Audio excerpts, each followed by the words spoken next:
The old woman had inexplicably become uncertain of her name. At times she wept with frustration, trying to recall it. Other times, especially at night, with the chill of the street pressing into her cold bones, she listened for the sound of it, certain that somewhere in her life others had spoken it to her.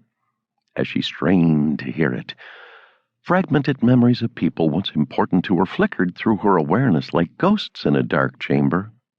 When she clutched at their hems to beg for conversation, the ghosts became smoke in her fingers, leaving behind a sadness and sense of loss all the more overwhelming because she had no memories to structure her grief. To the people in the temple court who moved around her slow, unsteady progress like water streaming past a worn boulder, her stricken efforts to find her identity were mumbled incantations from a living skull pasted with thin white hair.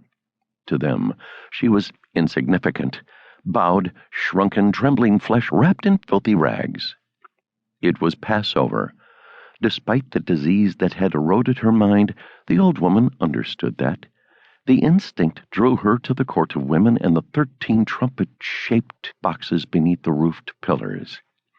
Perhaps deep in the mysteries of her mind, a framework set by her years of dwelling with her husband and children and her faithful devotion to Yahweh still served her. Or perhaps, shorn of every worldly distraction, her spirit had emerged in a triumph of sorts, freely seeking its creator before her life force left her old body, and in doing so provided the woman the only glow of joy she could ever carry until her last breath left her chest. She did not remember her name, but she knew the shards of round metal biting into the flesh of her palm had value. Had any of the passer-by forced open her hand, they would have torn from her 2 perutas, which added together were only a 9/16 of a denarius, all that she could expect to earn in a day of labor, and by law the least any person could contribute to the temple coffers is sacrifice. With her head down, she shuffled, confused, toward the treasury boxes, a solitary figure in the vastness of the temple courts. The self-righteous, armed with gold and silver, ready to demand God's presence, passed by her without a glance. The cheerful, thinking not of the tithes they were about to drop, but of families and meals waiting as soon as they finished their temple duty, also passed by her. Children passed by. Women lost in thoughts of love passed by. Priests, afraid to defile themselves with any contact with a female, passed her. And slowly, unaware of Yeshua's presence, she passed him where he rested against a pillar. She remained unaware of him as she dropped the coins into the treasury, unaware as she prayed before the rising incense of her sacrifice, and unaware as she turned to retrace the long, painful journey to the streets where she would sleep the night. She was unaware that he turned to his disciples and told them that her gift, which had reached his Father, was far beyond any wealth on earth. As she neared the peasant man again, however, something beckoned her spirit. The woman rarely lifted her head. It was a habit she had developed in the days when she'd had enough comprehension to feel her humiliation, when she realized it was easier not to see pity or scorn in the eyes of those who noticed her.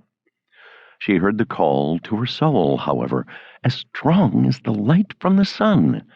His call overcame her years of habit, and she stopped, balancing on her cane as she peered through her milky white eyes, almost completely filmed with cataracts. She met the man's gaze. Sunshine flooded the dark, sad chambers of her memory. With her head lifted, she saw not the man named Yeshua. Rather, she saw flashes of images, the tall, dark handsomeness of the man she'd married, and their girl child at her breast, and a reflection of herself in a mirror when her flesh was smooth and her smile not vacant. Yeshua did not speak to her. She did not speak to him. She did not know he was a prophet, or that many followed him, or that as young and strong as he was, he would find death before she did. People stepped between them, and she moved on. Only now, joy gave her new strength. The light that had returned her memories had given her one more thing. She remembered her name.